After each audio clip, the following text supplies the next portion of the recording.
today I want to talk to you about the power of the pause. And what the power of the pause is being able to use pauses in conversation to give yourself more of a confident, authoritative posture when you're speaking with people. And this can be used in business, it can be used with friendships, it can be used in a romantic setting as well. And the reason why this is such a powerful tool is because it shows that you are confident enough in what you are saying that you don't need to fill that emptiness afterwards with any idle and random chit-chat. Because what you say, you strongly believe in, and you're willing to sit in that silence if there happens to be one after what you say. Because most people simply cannot do that. They need to follow it up with some sort of verbal cue in order to ease that tension. But if you can get yourself to the point where you can comfortably say something to a woman or say something at work, if you're negotiating something like perhaps salary, and you can just sit there in silence and wait for the other person to respond, well, you're going to be at a big advantage, and you're just going to look like a confident motherfucker, which many of you guys out there are trying to build on your confidence and build your self-esteem. So let's talk about this. You know, one of the things that men face these days is if they're too bold, if they're too direct, it's frowned upon. It looks as though the sentiment is that men who are very direct and decisive are somehow arrogant, cocky, and are toxic. But this is not true, obviously. So let's say you're at work in a meeting and there's a lot of different opinions on something, a lot of different people are chiming in, and it comes to you to speak. Well, what you can try then, if you're up to bat to speak, first of all, you got to be clear on what you're going to say. But when it is your turn to speak, say it slowly, slow down your pace, and give yourself a pause or two within that sentence, because what it does is it forces other people to slow down too, and it almost acts as an amplifier. All of a sudden, what you're saying sounds that much more loud, and it sounds that much more profound. So I'm going to give you a sample sentence that doesn't really have any meaning to it, but gives you an idea of how you could potentially say something in a meeting using the power of that pause. So for example, you could say something. So I'll give you an example from my own life where we were discussing, this is for a commercial, and we were discussing a script. And I had my opinions on what we should do for the script. And I said, hey, I really like the way the script is sounding right now. I wouldn't change a thing. And it was just slowed down, very paced. And when I did this, people were like, no, I think you're great. I get that. And they were you could tell they were filling it in with many, many words. And because of this, I was able to sway the opinion of a lot of the people in the room because of the way, simply by saying it very simply and by enjoying that pause when I was speaking, right? So it's a very powerful technique because, like I said, most people will be too uncomfortable to do that.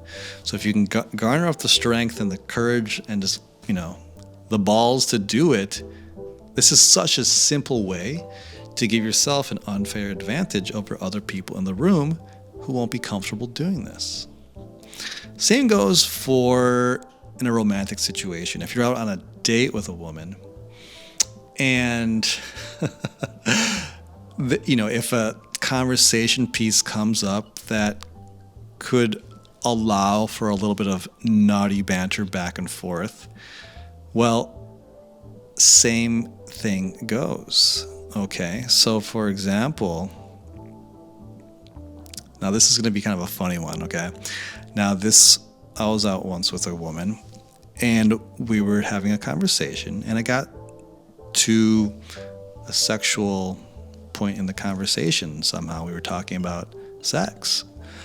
And I simply remember sitting back, and I said, "What's your favorite position?" And it took her by surprise.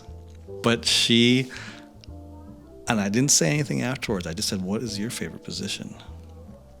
And she was like a little bit dumbfounded, but then she got into it. She was like, "Well," and she started thinking about it, and we kind of hashed up that part of the conversation. But you can imagine she probably doesn't get asked that, at least not in that way, that often. If it was your average guy, they might say, "Okay, well, how about what's your favorite position?" And like giggle and laugh, and if you don't want to answer, it's okay. Don't feel bad if you don't want to answer. They would probably say something like that. Whereas in our interaction, I was simply saying like, "Well, what's your favorite position?" A little smirk, a little pause, and it just shows such a different level of, well, confidence is one way to put it, but it also draws out attention. Not attention, but tension. Because there is that moment of silence, but you sit with it and you're comfortable with it, and you can let it ride. So there will be moments when you're out on a date or talking with someone that will present themselves that you can say something with confidence and let it ride. Don't follow it up with extra things. Like some of the biggest culprits of this, sentences that men say after things that if they just left it, they would sound much more confident, are things like "just kidding," or "well, that was really awkward." Like they actually try to acknowledge it. Or men will say, like I said earlier, like, "Oh, well, you don't have to answer if you don't want to." Or, "Oh my God, I sound like a real dork." Something like that, where it's self-deprecating. They'll say things like that to soften the blow. And what this does is it simply diffuses the sexual tension between the two of you. And that's not a good thing, especially if you're on a date. It's good to have that sexual tension, and it's so easily done when you allow for those pauses and take your time when you answer. So this is just one simple technique. It's just a communication method that you can use in any context when you want to be a leader in the conversation without trying so hard, I suppose is one way to put it. You just take your time.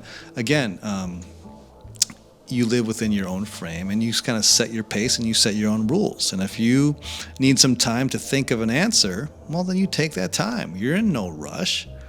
If a girl asks you, "What do you like to do on the weekends?" Take that moment to think about it. Give her a good answer. Well, you know what? I'll tell you what. I'd love to go to the grocery store. I find a nice cut of steak, maybe a bottle of wine. I go home, put on some jazz, have a glass of wine, and just cook. Something I love to do. If you can speak like that, it just shows that you enjoy the finer things in life. Obviously, don't make shit up if it's not who you are. But that example that I just gave you is something that I truly like to do. And when you can speak in such a way that you're enjoying even saying the things that you like to do, that passion just comes out, right? If I say to you, I love just turning on some jazz and cooking a good steak, drinking a glass of wine, perfect Saturday night, right? Or I could say, Well, go to the grocery store, put on some jazz, cook some steaks, just kind of hang out, whatever, kind of something like that. Like, you can see the difference, right? If you're talking about building charm, the sophisticated scoundrel, which is why, I named this channel that, is that you take the time to enjoy those finer things for yourself in life. And that can just even be having a conversation with a girl that you're out with, or your girlfriend, or your wife. You don't have to change it because you're married, right? So anyway, guys, the power of the pause, some powerful stuff. One thing, I have a free guide for those of you who, interested in dating, how to attract feminine women into your life. It's a free guide. You can download that below. If you have not already, please subscribe to the channel. We do videos here every week.